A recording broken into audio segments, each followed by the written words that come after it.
Hey, you must be wondering why I look different. Like, the video hasn't started, you don't know I look different. I look different, in the rest of this video, because I filmed this, like, last year, and I hated it, and I didn't finish editing it until now. And so I'm uploading it because I decided to do this for school, so I'm probably going to continue uploading videos about history, specifically like IB course history, for a while. So if you're into that, here it is. And also I'm making this intro because the intro I had before from like a while ago is so cringy. I don't know her. This video is also cringy, but it has some good nuggets and like information. So if you like it, watch it. It's pretty long, I'm sorry, but Japanese expansionism is a long topic. I'll also be making other topics about like Japan and the Manchurian crisis and all that cool stuff because we love history in this channel, guys. Um, uh, yeah, so I hope you have fun. Tune in if you want more videos like this, and if you need any help with any other history topics that I might be able to help you with, comment down below. Like this video, subscribe. I'm so sorry for the cringiness of, like, that was like a few months ago and it's already really bad. Also, this is getting too long and the video is long enough. Okay, bye. Bye, guys. So, in case you didn't know, a lot of things happen in history. I know it's absolutely insane, but the thing is, a lot of those things either led to, were caused by, or were part of Japanese expansionism. And so in order to understand that, we're gonna look at a really condensed timeline of events up until the Second World War. We're gonna start in the beginning. Well, history has a lot of beginnings. We're starting with the Meiji Constitution. What is the Meiji Constitution, you ask? That is such a good question. The Meiji Constitution were the fundamentals and principles that the government of Japan worked under for like many years. Before the Meiji Constitution, they were kind of messy. They didn't really know like how to organize a country, and so this was done to kind of give more structure to the nation.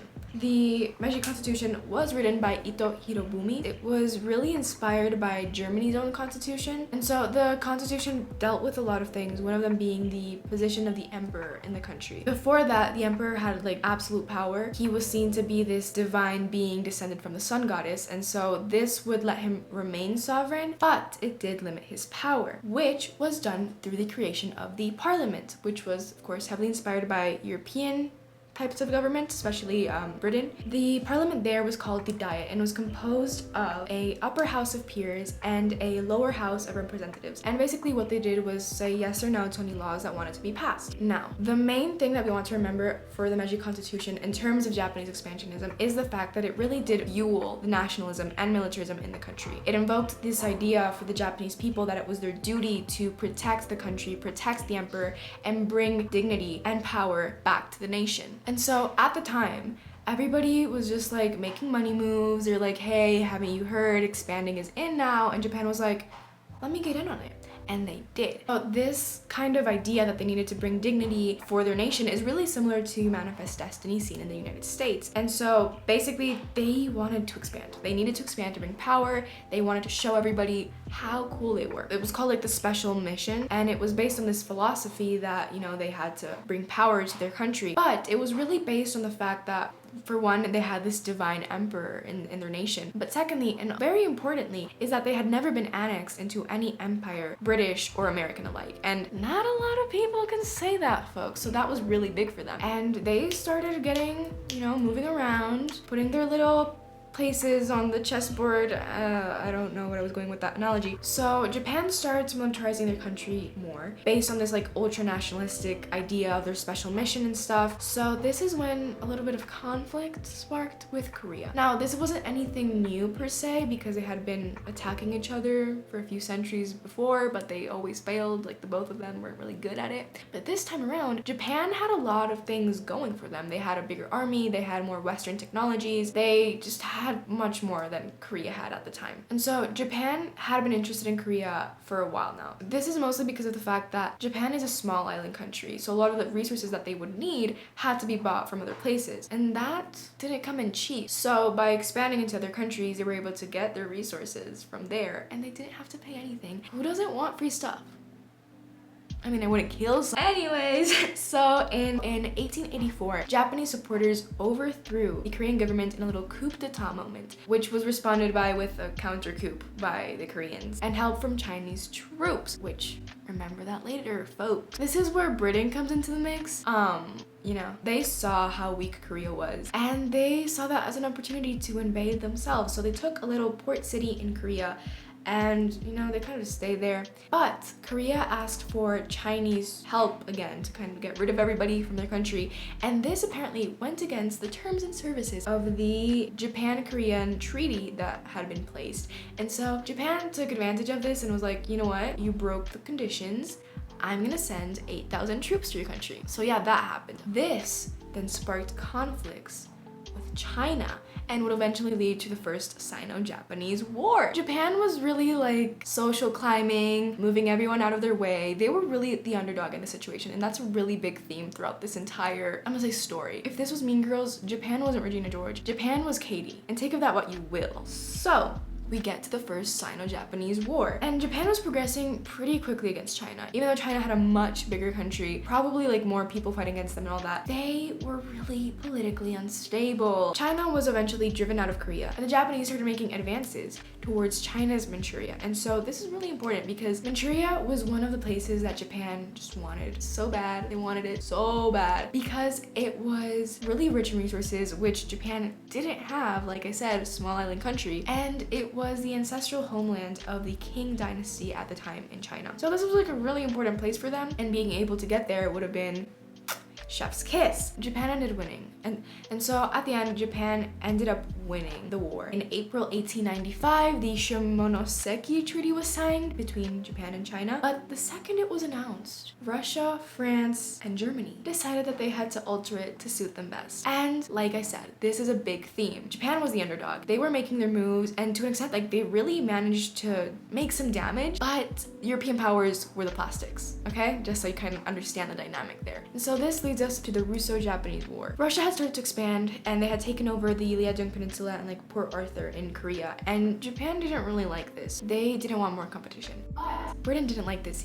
either. So they developed a little alliance called the Anglo-Japanese Alliance. And basically what this was is that if one of the other was at war with 2 or more countries, the other one would step in and help. But if it was only with one, the other one would stay neutral, relevant at a later point. But the tensions between Russia and Japan really started rising even more was when Russia decided to make a little railway between its ships and stuff at Port Arthur with Russia, but they would go through Manchuria. And so remember Manchuria and how that was like a big thing for Japan and that they really wanted it?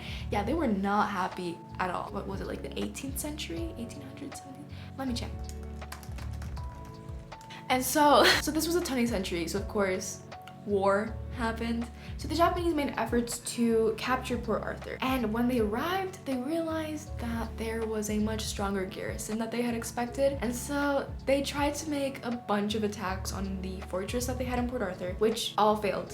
They all failed. It was really bad. But they decided on a siege tactic. And you know, the entire situation at Port Arthur lowered the morale of like everybody. The people fighting in Manchuria had gotten news of what was going on and how they were failing miserably. And they were getting kind of not happy what was going on. Like the people fighting in Manchuria were just like, yo, what the heck? Like, why are we even doing this? But alas, they continued fighting. Thing is, the Russians were like going through some disagreements over in the fortress, you know, because they had enough weapons to continue fighting, but some of them were just like, I think we should give up, I think we shouldn't. But it was the certain General Anatoly Stallo that ultimately made the decision to put out the white flag. Japan got Port Arthur. Now, one of the most important land battles was also the last one, and it's the Battle of Mukden. 3 Russian armies faced 3 Japanese armies face to face, head to head. They did it. And so after a really long fight and many casualties later, the Russian general drew up the troops back up north. They were like, yep, no, we're leaving. And they did it successfully. Like, they were able to go back up north, but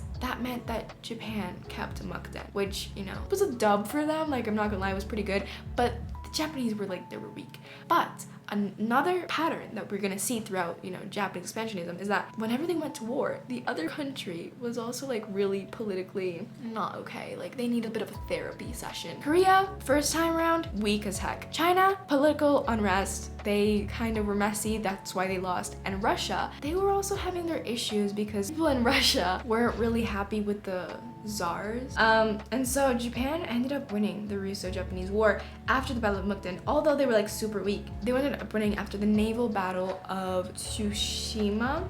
And like I said, Russia's own political unrest had them a bit like not doing so good to fight in a war. And this then leads us to eventually, like a few years later, to the First World War. The Japanese people, they were riding this high horse. They had been starting to get noticed by the big world powers. Like they had an alliance with Britain, you know what I mean? So like they were about to show off in this war. And the Anglo-Japanese Alliance that I had mentioned prior came into play with the Shantung Peninsula. Britain had requested help from Japan against Germany, who had like started like doing a little expanding stuff as well. And this was a good opportunity for Japan to take more colonies from Germany in the Pacific, which is important for the Second World War. Well, the war kind of broke out more in Europe. Japan kind of took it like as an opportunity to make like some money moves, like they were about to get their stuff. And so this is when they presented a really long document to China called the 21 Demands. What was in the document? They were asking for a lot of stuff. They were asking for territories and resources and just a lot of stuff. And China was still like really weak. They kind of ignored it. They were like, yeah,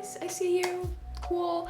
It wasn't until later that Japan threatened with going at war with them again that they were like, okay, I'll do it. And so the 21 demands were reduced to 13, but this was like a big thing for Japan. And upon seeing Japan's like aggression towards China and the fact that they were honestly getting pretty big, the European world powers were getting a bit scared, especially Britain and America. They're like, whoa. At the end of the First World War, there was the Paris Peace Conference, which is actually where the League of Nations was created, that they tried to limit Japan's powers a bit. They kind of made them reduce their army because they wanted to like suppress them, you know, just put them down. And Japan ended up being one of the founders for the League of Nations. And they didn't really help them at all, kind of really suppressed them. It was really biased. I think, in my opinion, that is why it just didn't work, because nobody was actually there to help each other. It was kind of just like, what can you give me? But again, what is politics? Anyways, we reached the Washington and London Naval Conference. The Washington Naval Conference happened first. It was after the First World War, and it was kind of done to talk about everybody's militaries and like naval ships. At the time, nobody really wanted to like spend more money to expand their military, but Japan was just like, no, I want to continue expanding. I want to continue growing my army. Like the European powers weren't letting them. And you know, Japan wasn't really happy. And the same thing happened in the London Naval Conference. This was, I think, prior to or in the midst of the Great Depression. So of course, everybody was just like, yo, chill. And Japan was still, you know, really intense about militarizing. And both conferences, the results weren't really good for them. And this is kind of when we start to see Japan lose a bit of its momentum in expanding. Japan had its own instability at the time, both economically and politically. People weren't happy with anything that was going on, and economically, there was like a lot of poverty, a lot of starvation, a lot of the rural farmers were unemployed. There was no jobs, nothing. So they were like, fine, let's focus on ourselves. And this is when the Showa Restoration started happening. The Showa Restoration was basically, the emperor was supposed to be this divine being, right? And so they thought that if by returning the absolute power to him, he would be able to remove all corruption, all the ugly stuff that was preventing Japan to continue growing as a country and as a empire. A lot of people supported this idea, especially, like I said, rural farmers that didn't have jobs, because they had a big belief in the emperor. Additionally, the fact that there was no employment meant that a lot of these people had been joining the army, and the military started growing a lot and was getting full of these really young conservative ultranationalists. And you know, after this is when the military started kind of gaining control over the government and working independently. Like they just did not listen to any orders given to them, and that caused a bit of issues with them, I'm not gonna lie. Within the military, different factions were created. One of them was called the Tosija. Sorry if I say any of these words wrong, even English, sorry if I speak wrong. And so this group was considered the control faction. They were a bit more lenient on the idea of reforming the government and just not destroying it completely. They were allied with the Zaibatsu and some like government officials, but they did suppress political parties. And then there was the Cherry Blossom Society, also known as the Kodoha. Now, they were a bit more radical. They decided that they wanted to destroy the government, all political parties, the Zaibatsu, absolutely everything, which was highly based on the Showa restoration. Like, they were like, we want to give the emperor all the power, okay? And so, like I said before, the military started working pretty independently, not really listening to orders of their officials. And so, one of the main things that happened was that Japan was able to create like a good relationship with Zhang Zuolin, which was the leader of Japan at the time. He was at least like the biggest warlord and considered the main dude to control China. The government was just like, yo, don't cause conflicts with China. Like, we don't need that right now. But they did. They were like, I don't care. We want more places, and they wanted Manchuria. They killed Zhang Zuolin, and this ended up sparking the Second Sino-Japanese War. Now, like I said before, this is when Japan started losing momentum. They were as hungry as ever for power, but they were just not doing well. They did not win the Second Sino-Japanese War, they lost it. And so when the Second World War comes around, they again wanted to show everybody like, hey, we're still part of the big guys, like we can do this. You know, if you know how the Second World War ended, you know it didn't really well end for Japan. The ultranationalists wanted to continue their quest in expansionism, and so they signed the tripartite pact with Germany and Italy. And America, the States, upon seeing Japan making this decision, they imposed some economic sanctions on them, and they did an oil blockade from them, which, like I've said in the past few minutes ago, Japan, small island country, they needed especially oil amidst of a war. So Japan was really strategic, and they decided that they would bomb Pearl Harbor. And this was their first move against America that would eventually lead to America joining Second World War. Like I said before, they had gotten some lands from Germany in the First World War, which was starting to move them into the Pacific, and the Pearl Harbor was just a great place for them to attack. And if they could eventually like get it to themselves, it would have been really good to start moving towards that side. Pearl Harbor was a really big moment in history just in general for Japan and for the United States. And so the Second World War splits up into two fronts, one in Europe and one in Japan. The one in Europe finished first, but after that, Japan and the United States continued fighting in, Asia. It was fought mostly in Japan. And at the end, Japan didn't win. After the attack of Hiroshima and Nagasaki by the United States, they were destroyed. And shortly after, they ended up waving their white flag, and that marks basically the end of their expansionism in terms of military and land and as an empire, because that whole concept after the Second World War would be basically demolished. Guess what? The outro was cringy too. But bye-bye. I hope this video helped. Like I said in the beginning, if you like more of this type of stuff, subscribe, maybe like the video, maybe comment any more ideas. I already have kind of like a schedule of stuff that I was meant to start uploading last year. Like I said, I hated this video, but I have to start doing this, and I think it might be very helpful to other students like myself. Yeah, I hope you enjoyed it. Have fun doing history and being a good student. Why do I hate doing intros and outros? I'm not gonna lie.